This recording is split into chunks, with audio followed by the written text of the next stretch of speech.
Hello friends, आज की इस वीडियो में मैंने इन्फिनेटिव के प्रयोग को स्पष्ट किया है।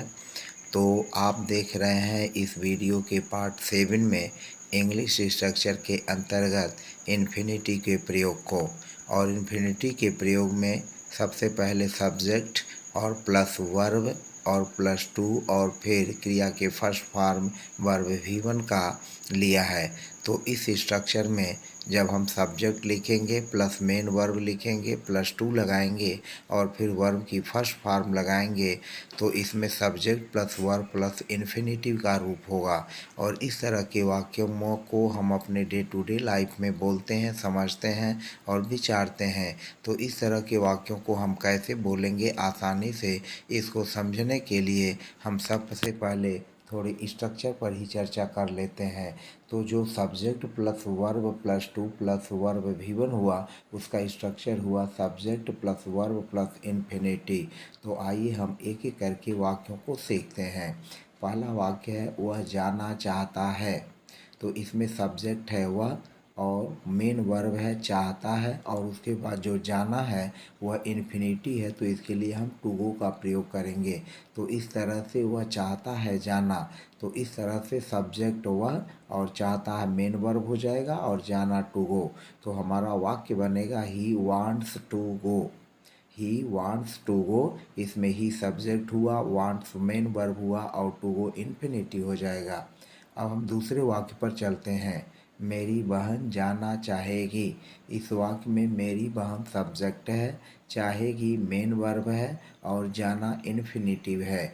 तो हम इस वाक्य को इंग्लिश ट्रांसलेट करने के लिए सबसे पहले सब्जेक्ट मेरी बहन लिखेंगे, उसके बाद चाहेगी विल वांट और फिर जाना के लिए टू गो। तो हमारा इंग्लिश रूप इस तरह से होगा, my sister will like to go.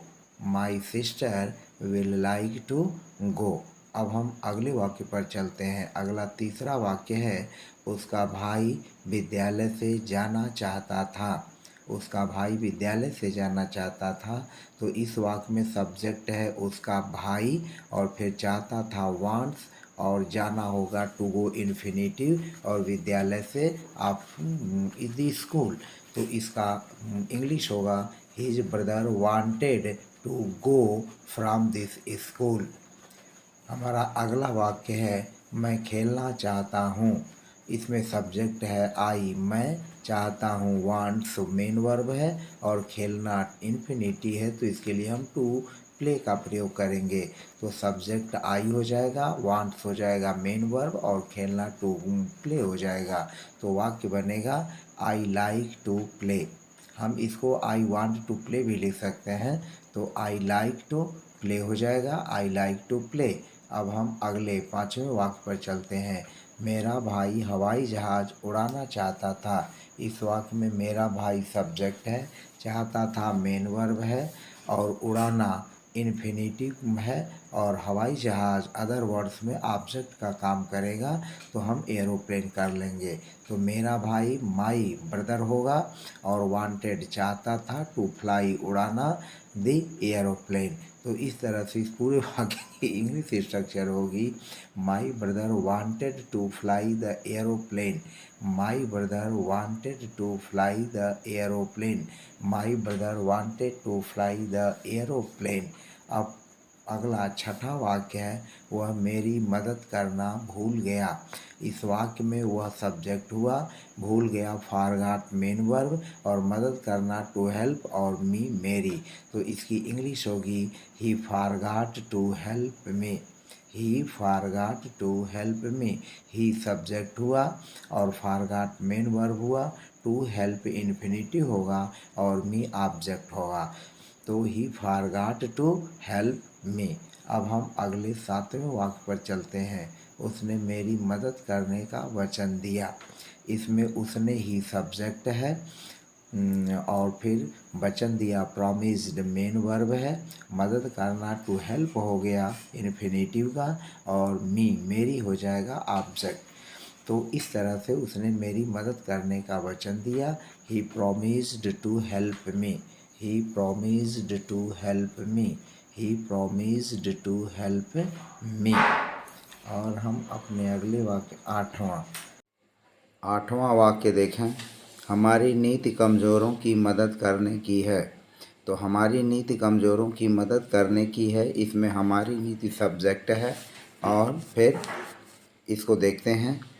Our policy is to help the weak. Our policy is to help the weak, इसकी हिंदी से इंग्लिश होगी। आवर पॉलिसी सब्जेक्ट हुआ, इज़ वर्ब हुआ, टू हेल्प इन्फिनिटी है, और द वीक जो है other words object है। तो our policy is to help the weak. अगला 9वां वाक्य है। उसने शेर को मारने के लिए अपना गदा उठाया। उसने शेर को मारने के लिए अपना गदा उठाया। इसमें सब्जेक्ट ही उसने है और गदा उठाया मारने के लिए, तो टू किल यह इन्फिनिटी है। और इसकी हिंदी से इंग्लिश इस प्रकार की होगी। He lifted his club to strike the lion. He lifted his club to strike the lion. हमारा अगला 10वां वाक्य है। यह प्रश्न उत्तर देने में कठिन है। यह प्रश्न उत्तर देने में कठिन है। तो इस प्रश्न में जो वर्ब है वह इज है और दिस क्वेश्चन सब्जेक्ट है। तो इसकी इंग्लिश इस तरह से होगी। This question is difficult to answer. This question is difficult to answer. अगला 11वां वाक्य है। डॉक्टर वर्मा से मिलना आनंददायक है। डॉक्टर वर्मा से मिलना आनंददायक है। अब इसमें जो है हम सब्जेक्ट इट का प्रयोग करेंगे और यह इट सब्जेक्ट जो है इंट्रोडक्टरी या डमी सब्जेक्ट होता है। तो इस तरह से अब इसमें आएगा इट सब्जेक्ट और उसके बाद हो जाएगा इज। तो इट इज से हम इस वाक्य को शुरू करके इसकी इंग्लिश हिंदी से इंग्लिश इस तरह से बनाएंगे। It is a pleasure to meet doctor Verma. It is a pleasure to meet doctor Verma. It is a pleasure to meet doctor Verma. अगला 12वां वाक्य है। हवा के बिना जीवित रहना असंभव है। इसमें भी इट का प्रयोग करेंगे, इंट्रोडक्टरी इट का और इज होगा। तो इट इज़ से ही वाक्य को हम शुरू करेंगे। तो it is impossible to live without air. It is impossible to live without air. अब इसमें टू लिव इन्फिनिटी हो गया, तो it is impossible to live without air. अगला 13वां वाक्य है। उसकी महत्वाकांक्षा एक अभिनेता बनने की थी। उसकी महत्वाकांक्षा एक अभिनेता बनने की थी। इस वाक्य में सब्जेक्ट है उसकी महत्वाकांक्षा और जो है बनने की थी, यह जो होगा वर्ब में आ जाएगा। तो इस तरह से इसकी इंग्लिश हिंदी से इंग्लिश कुछ इस तरह से होगी। His ambition was to become an actor. His ambition was to become an actor. His ambition was to become an actor. अब हम अगला 13वां वाक्य लेते हैं। वह बाज़ार जाना चाहता है। इस वाक्य की इंग्लिश कुछ इस तरह से होगी। He wants to go to market.